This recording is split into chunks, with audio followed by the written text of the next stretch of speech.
Olá pessoal, tudo bem? Hoje nós vamos falar sobre o Past Simple, falando de memórias em inglês. Primeiramente, gostaria que você assistisse um trecho do desenho. Ele tem 40 segundos, ele está com legenda em inglês. Apenas assista, preste atenção na legenda, tente ver o que você está entendendo. Depois a gente vai explicar o que está acontecendo lá de vocabulário, de verbos no passado.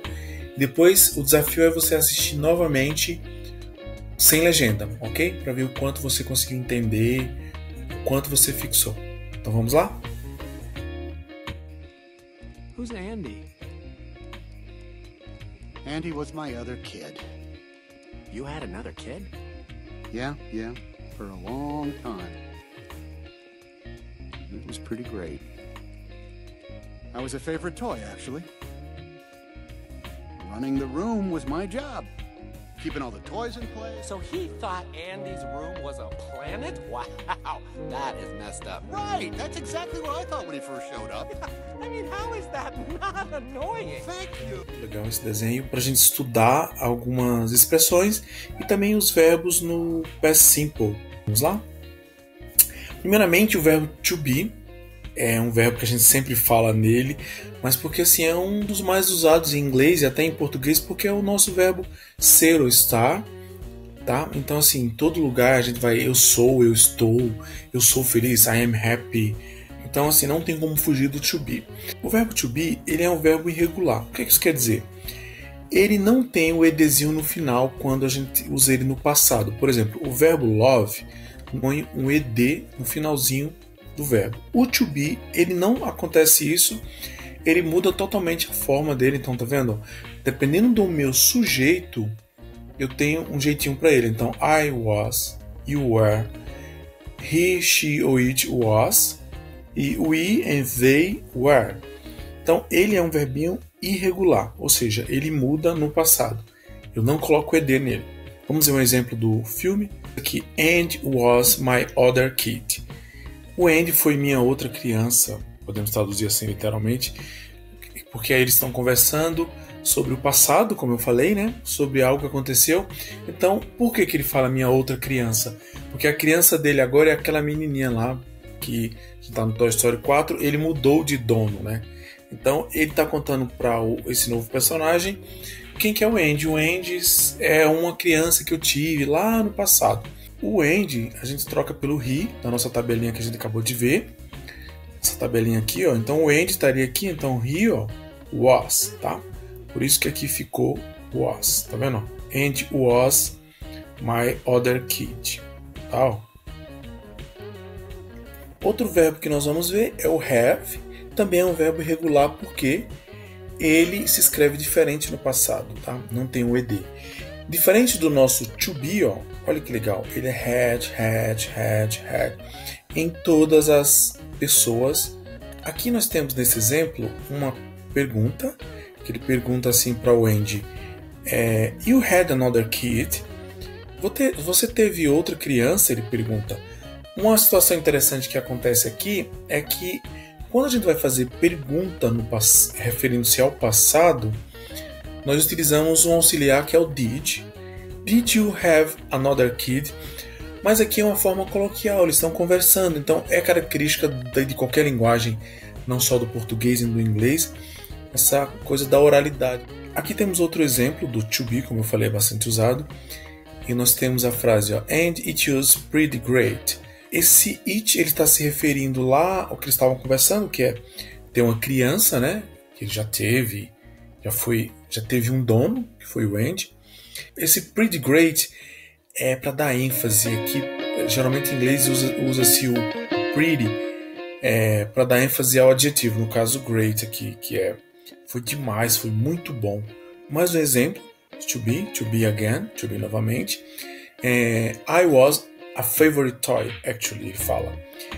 Eu era ou eu fui um brinquedo favorito, na verdade. Essa palavrinha actually, ela é um false friend que a gente fala, porque ela parece com a palavrinha em português atualmente, mas na verdade ela significa na verdade, você está dando ênfase.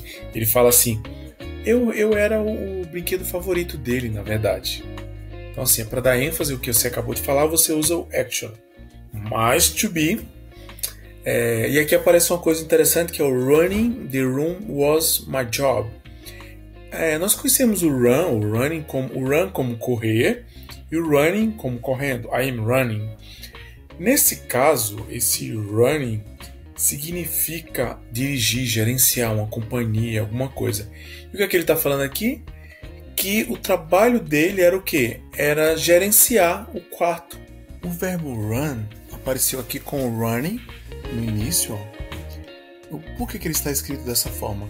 Porque em inglês, quando nós nos referimos a atividades, geralmente, ou quando utilizamos o verbo como sujeito da frase, ele precisa ser escrito assim, com ing. Então, não é correndo, nem é gerenciando, e sim gerenciar.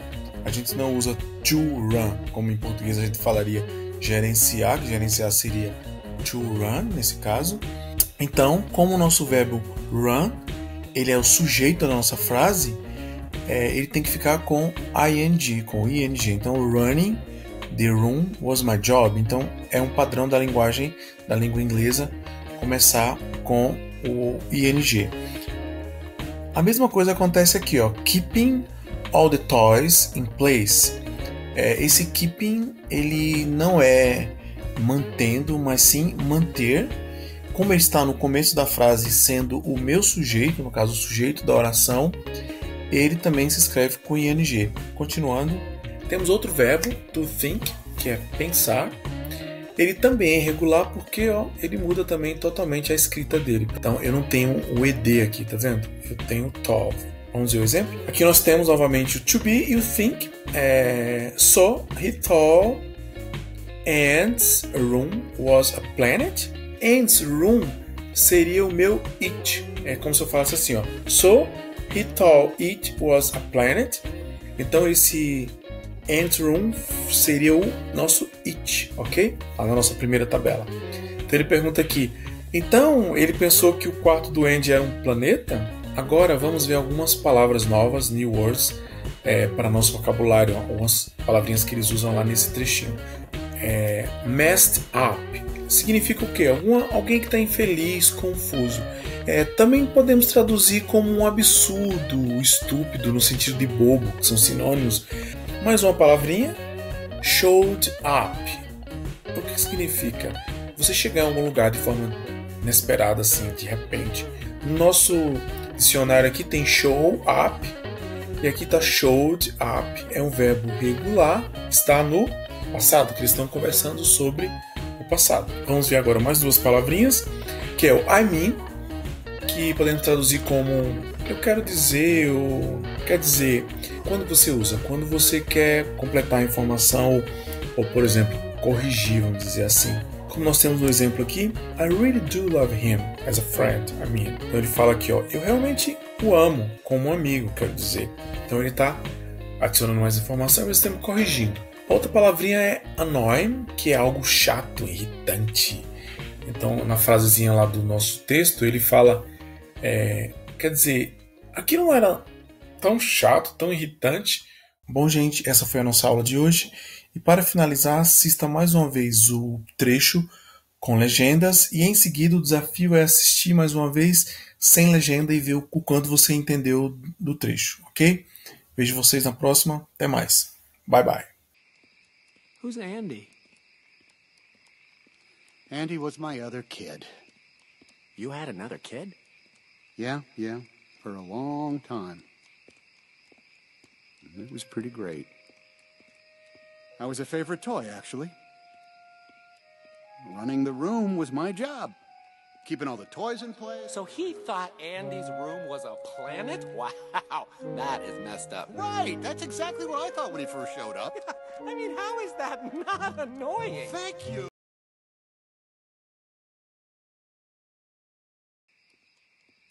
Who's Andy? Andy was my other kid. You had another kid? Yeah, for a long time. It was pretty great. I was a favorite toy, actually. Running the room was my job. Keeping all the toys in place. So he thought Andy's room was a planet? Wow, that is messed up. Right, that's exactly what I thought when he first showed up. I mean, how is that not annoying? Thank you.